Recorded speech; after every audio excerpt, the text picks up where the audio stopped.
Esta mañana saludamos al maestro Agustín Berea, experto en terrorismo y temas de Medio Oriente. Agustín, ¿qué tal? Muy buenos días, gracias por esta comunicación. Me gustaría empezar esta plática aterrizando el tema del terrorismo con lo que pasó en estos últimos días en Beirut y esta grave explosión.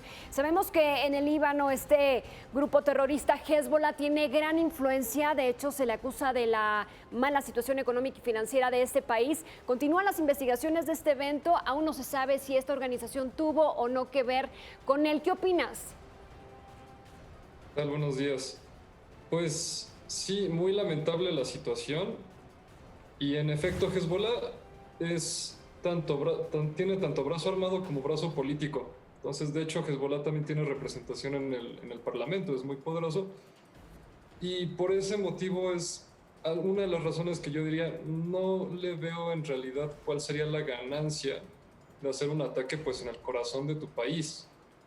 Entonces, hasta ahora todo parece indicar que el evento lamentable en Beirut fue una serie de accidentes, pero digo, esto todavía puede cambiar, pero hasta ahora lo que sí no vemos y que es un elemento importantísimo para hablar de terrorismo es que haya un objetivo político o un mensaje que se quiera enviar. Doctor, las imágenes que vimos que fueron estremecedoras, pues dieron muchísimas teorías, entre ellas pues de todos los funcionarios que hicieron caso omiso a este nitrato de amonio. Eran toneladas, miles de toneladas que estaban pues prácticamente almacenadas de una manera irregular, confiscadas también de una manera irregular, que provenían además de un barco de Mozambique y haciendo justamente pues este armado del rompecabezas ahí justamente en Mozambique, en Cabo Delgado, Delgado justamente, pues hay una célula de esta organización criminal terrorista y por ahí empiezan las teorías. Sabemos que anteriormente también en estos actos religiosos o posteriormente en años anteriores se cometían atentados terroristas precisamente para marcar su trascendencia de este grupo. Ahora, esto es una coincidencia. ¿Por qué nadie se ha atribuido, digamos, que un atentado con estas magnitudes? Y sobre todo, si no es un atentado, si no fue un atentado, ¿quiénes serían los principales responsables sobre esta catástrofe? Digamos, por principio de cuentas, casi siempre cuando hablamos de terrorismo, decimos que tiene que haber un objetivo político último, ¿no? Si se hace un ataque es porque se quiere lograr algo. Hay teorías que indican que en efecto este ataque podría haber sido, digamos, un plan a muy largo plazo donde fueron implantando este tipo de cosas irregulares para que eventualmente pudieran hacer la ignición, ¿no? Y pareciera como un accidente. Y esa es una teoría. La verdad es que a mí me parece un poco complicado que se pueda comprobar, por lo menos. Y por lo menos en mi caso, lo que yo sí diría es que si fue un ataque terrorista, asumo, o es poco probable, que las personas los que lo perpetraron supieran cuál iba a ser la magnitud. Entonces, una vez que ven que se sale de control, van a esconder las manos, ¿no? Quizá, y puede ser, es una teoría y podría ser muy funcional, que sí fue un ataque, pero a la hora de que se sale de las manos y que termina teniendo una magnitud tan grande, mejor esconden las manos y ya no va a haber nadie que se lo adjudique y ya no va a haber nadie que diga que es el autor. Incluso si hay un autor, ahorita cada vez se ve menos probable que haya alguien que lo acepte.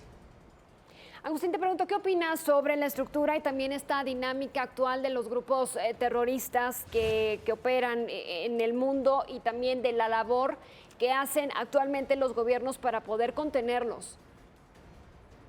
El problema más grave ahorita es que tenemos dos factores, especialmente cuando hablamos del terrorismo internacional y pensamos en posiblemente la organización más famosa de los últimos años, que es el Estado Islámico. Tenemos dos factores muy particulares. Uno, que se derrota militarmente al Estado Islámico en Siria e Irak, pero eso no quiere decir que desaparezca la ideología ni que desaparezcan sus combatientes. Sabemos que muchos de los miles de combatientes que estaban en Siria e Irak, cuando parece que ya pierden la guerra, pues no dejan las armas, sino que se van a otros países. Particularmente donde hemos visto un aumento sustancial en en la violencia de corte islamista es en la zona del Sahel, que es como la zona central del corazón de África, y el este de África, particularmente lo que es el norte de Mozambique y también parte del sur de Somalia. Maestro, ¿qué relación podríamos encontrar entre Mozambique y ahora Líbano, bueno, Libia en este caso, pero sobre todo en el Estado Islámico con la confrontación que existe de los diferentes grupos religiosos? ¿Existe la posibilidad de que después, inclusive después de este accidente, se pueda presentar un atentado fuera de esas latitudes? Pues hace un par de días, precisamente el gobierno británico advirtió que había una mayor probabilidad de nuevos ataques, precisamente conforme se van abriendo las fronteras y van reactivándose más bien los viajes internacionales transfronterizos.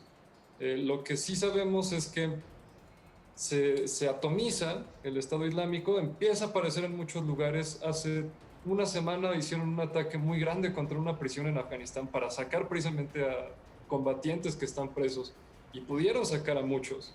Y después tenemos estos casos en Mozambique, donde empezaron como unos ataques muy pequeños que parecían que eran locales, criminales, una célula criminal, y después empiezan a tener como toda una ideología y parece que tienen una estructura. Entonces, el segundo factor precisamente es que los estados ahora tienen mucho más responsabilidades, porque imagínense ustedes los ejércitos, los soldados, las policías que antes se dedicaban quizás solo a control fronterizo, ahora tienen que hacer control sanitario. Y de repente hay también policías o soldados que se enferman. Entonces el Estado se empieza, digamos que estás estirando mucho la liga. Y eso precisamente es lo que le da las oportunidades a los grupos terroristas de ocupar más espacios, porque mientras el Estado está ocupado en otras cosas, como lo estamos viendo en Mozambique, empieza a haber como más presencia de este tipo de grupos, y diríamos, pues es más probable que se decidan atacar o volver a hacer este tipo de acciones disruptivas.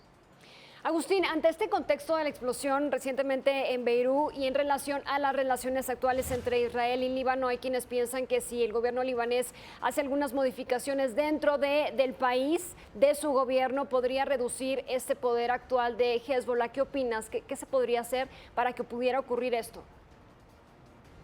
El problema con Líbano es que después de su guerra civil, digamos que uno de los acuerdos básicos del sistema político libanés es que se divide el país en cuotas políticas, de forma que hay una cuota específica para las comunidades chiitas, una cuota específica para las comunidades sunitas y una cuota específica para los cristianos maronitas. Esto es independiente de los resultados electorales o independiente de cualquier otra condición política. Ahorita hablamos de que Hezbollah es el partido político que representa a la mayoría chiita, y no importa realmente qué pase, mientras no haya otro partido político que represente a los chiitas, está muy, muy complicado que saquen a Hezbollah del sistema tanto militar como político como económico de Líbano, mientras no haya otro partido político que represente a los chiitas, porque la base es que va a haber una cuota política para esa comunidad, digamos. Agustín, por cuestiones de tiempo tenemos que concluir esta plática. El tema da para mucho. Te invitamos a seguir platicando en otra fecha, la que tú nos digas, sobre este tema. Te mandamos un abrazo. Muchísimas gracias por esta comunicación. No, muchas gracias a ustedes. Un gusto. Hasta luego. Muchas gracias.